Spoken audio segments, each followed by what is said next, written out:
እስራኤል በኢራን ሉዓላዊነት ደህንነትና የግዛት አንድነት ላይ ጥሰት እየፈጸመች ነው ስትል ቻይና ጥቃቱን አወገዘች።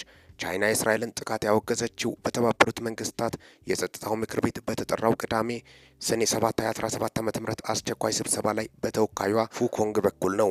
ቻይና የአሁኑ ጥቃት በኢራን የኒውክሌር ድርድር ላይ የሚያሳድረው አሉታዊ ተጽዕኖ ከፍተኛ ስጋት አሳድሮብኛል ስትል ነገሮች ከዚህ በበለጠ እንዳይከፋ እስራኤል ሁሉንም ወታደራዊ እርምጃዎችን በአስቸኳይ እንድታቆም አሳስባለች። የቻይና የትምህርት ተወካይ በተጨማሪ ኢራን የኒውክሌር ጦር መሳሪያን ያለመስፋፋት ስምምነት ፈራሚ በመሆኗ የኒውክሌር ኃይልን በሰላማዊ መንገድ የመጠቀም መብቷ ሙሉ በሙሉ ሊከበርላት ይገባል ብለዋል። ቻይና በኃይልና መሰረተ ልማቶች የኢራን ቁልፍ አጋር ናት። ከጥቂት ወራት በፊትም የኢራንና የሩሲያ ምክትል የውጭ ጉዳይ ሚኒስትሮች የተሳተፉበት በኢራን የኒውክሌር ጉዳይ ላይ የመከረ ውይይት አዘጋጅታ ነበር።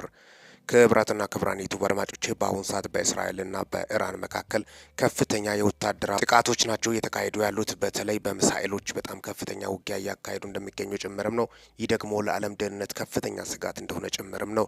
የዓለም ዕጣ ፈንታም የሚወሰንበት ጉዳይ እንደሆነ ጭምርም ነው።